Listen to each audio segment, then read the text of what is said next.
Right now, we are entering what I genuinely believe is a golden period for Airbnb operators. And most people have absolutely no idea. Mortgage rates have gone up. Landlords' profits are getting squeezed right now. New regulations are making things more uncertain. And for the first time in the last 10 years, landlords are actively looking for a better solution. And that solution is Airbnb. Now, here's the problem. Most people trying to start an Airbnb business right now, they're running uphill and they don't even realize they're doing it because they've been told, go on open rent, message landlords on Gumtree, cold call estate agents. And because they hear that everywhere, they believe that's the only way. So they go out there, they send message after message, get ignored, get rejected, and they start thinking, maybe this doesn't work. Meanwhile, there are people right now building portfolios on what feels like easy mode. And it's not because they're smarter, and it's not because they're lucky, but because they've understood something that the rest haven't. And in this video, I'm gonna break that down for you. So if you want landlords actually wanting to work with you instead of ignoring you, this is probably the video you didn't even realize you needed. And just so you know, this is in theory. I went from zero to £100,000 in 8 months doing this. I've helped multiple students of mine build 6-figure Airbnb businesses. And one of my students has now done over 7 figures. That's right, over £1 million from Airbnb. So what I'm about to show you is what's actually working right now. The game has changed. What worked yesterday is not what's working today. So let's talk about why people actually struggle, because this is important. Open rent works, Gumtree works, estate agents work. I used them myself when I was coming up, but here's what's changed. Landlords on those platforms are now getting 20 plus messages per listing, the same scripts, the same offers. And from their perspective, every message sounds identical. So what happens? They don't trust any of them because everyone sounds like they've literally just walked off a course. None of them are standing out. And this is where most people get the wrong idea. They think, well, I need a better script. But the script isn't the problem. The problem is you sound like everyone else. And the reason you sound like everyone else is because you're using the exact same strategy as everyone else. Most people are doing rent to rent, which means the offer to the landlord is this: I'll rent your property, I'll guarantee your rent, I'll take it for 3 to 5 years. Now, that may sound sexy to you because a coach told you that's what landlords want to hear. But what they're not telling you is just because that worked 5 years ago doesn't mean it's going to work today. Things have changed massively for landlords since then. Now, let's just think about this from the landlord's perspective. Right now, they're dealing with higher mortgage costs, tighter margins, and uncertainty with new government regulations. And your solution is, well, let me let your property into today's rent for the next 5 years. That doesn't solve the problem. If anything, it can make it worse. Now, compare that to the partnership model. This is the shift that changed absolutely everything for me. Instead of saying, let me rent your property, you say, let's partner. The landlord brings the property, you bring the Airbnb strategy, you handle all of the operations. Now, typically, a property being used as an Airbnb in a profitable location will make 2 to 3 times what a normal rental would. So that means the landlord's gonna make more money. You take a percentage of the revenue that you've generated, and that's anywhere from 15 to 25%. You've paid no rent, no deposit, no long-term financial liability. And even more importantly, you can now say something that nobody else can say. We help landlords make more money from their property. That's your advantage over everybody else who's reaching out to them. And once you make that shift, everything changes. Your message changes, your market positioning changes, and most importantly, how landlords respond to you changes. So now that you understand the strategy, let's talk about how you actually find these landlords, because this is where most people either struggle for months or they start growing their portfolio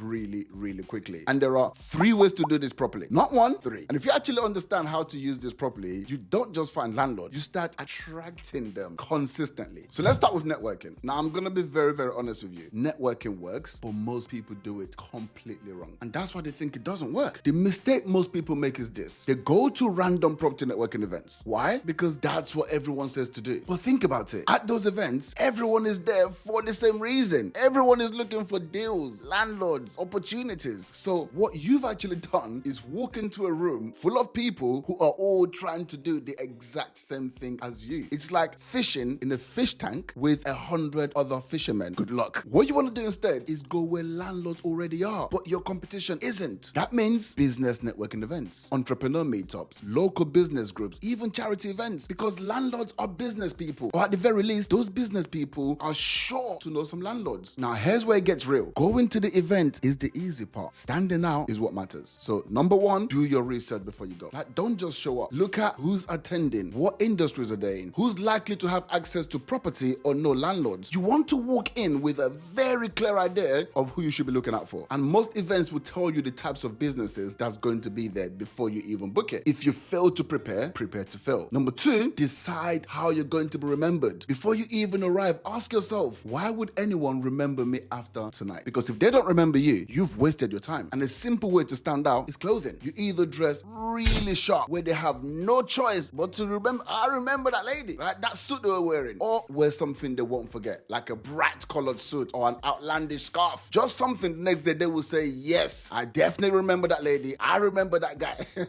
Number 3, what you say matters. And this is a big one. Don't go there saying, I'm a teacher, I'm a nurse. That does nothing for you in that room. Instead say, I work with landlords to help them make more money from their property. Now you've created curiosity. Now people ask questions, and that's how serious conversations start. Number 4, your unfair advantage is follow up. This alone is going to put you ahead of 90% of people, because most people collect numbers, they have conversations, and they never follow up. If you simply follow up the next day, great meeting you yesterday, would love to continue the conversation about XX, whatever. You instantly stand out because you're in the 10% of people who actually do this. Imagine out of 20 people they spoke to last night, you're only one of 2 people who actually followed up on what you said. That's how powerful this is. Now look, I want to be really honest with you here, because I know most of you are working a 9 to 5. And if that's you, then just understand, like, this requires sacrifice. You're going to finish work, and instead of going home to relax, you're out there building connections. You're going to be tired. Like, you won't always feel like it. But one good relationship can lead to multiple properties, and that can change your business and in turn change your life forever. Like, that's the upside. But if you want something that actually gives you an even bigger advantage, this next method is where things really start to move. This is one of the most overlooked strategies, yet it's like a cheat code that most people try to find landlords one by one.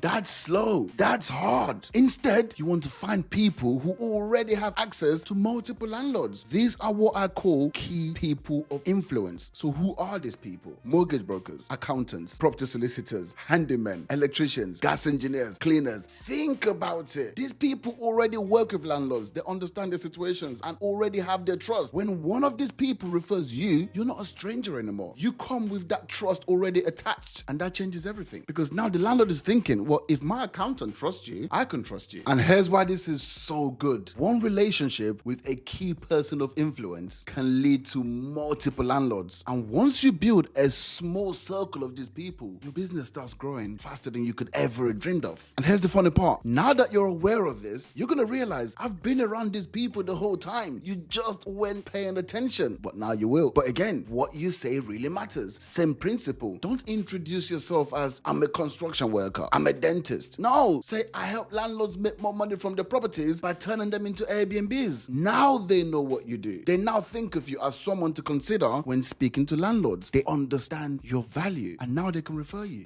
This is where everything changes, because this is where you stop chasing and you start attracting. You know, most people think that ads are about budgets and targeting and technology. They're wrong. Ads are about messaging. For an ad to work, it has to hit the right person like a ton of bricks. Like, they need to see it and think, this is talking about me. If that doesn't happen, your ad simply doesn't work. Simple. And that only happens when you understand the landlord's problems, the language they use, how those problems actually make them feel. If you don't understand that, you're guessing. And if you're guessing, you're just hoping and praying. If you're going to run ads without doing research, please don't bother. Like, you will waste your money. But when you get this right, everything changes. Now, instead of chasing landlords, you have landlords who are reaching out to you. Now, inside our community, we've seen people go from struggling for months before joining us to getting inbound landlord inquiries and securing deals in weeks. And if you want me to break down the full process that we use, to take a landlord from a complete stranger on Facebook or Instagram to get them applying to actually work with us, then just comment ads in the comment section below, and I'll make a full video breaking that down step by step if you want to, if you're interested in that. So let's bring this together. We are entering a golden period. Landlords are under a huge amount of pressure right now, and Airbnb operators are becoming the solution. Don't be like most people who are still doing what everyone else is doing, still following the outdated advice, still wondering why it's not working. Make the switch to partnerships. The opportunity is right here, right now. Not next year, not when you feel ready, now. So the question is pretty simple. Are you going to stay on the sidelines, or are you going to step onto the pitch? Because if you wait again, this will just be another opportunity that you've watched pass by. And these moments don't come around often. Like, a year from now, you're going to tell a story. Let it be that you took action and everything everything changed. No, I saw it and did nothing. And if you want my 30-day Airbnb launch plan to securing your first Airbnb property, grab it in the description section below. I'll see you on the next video.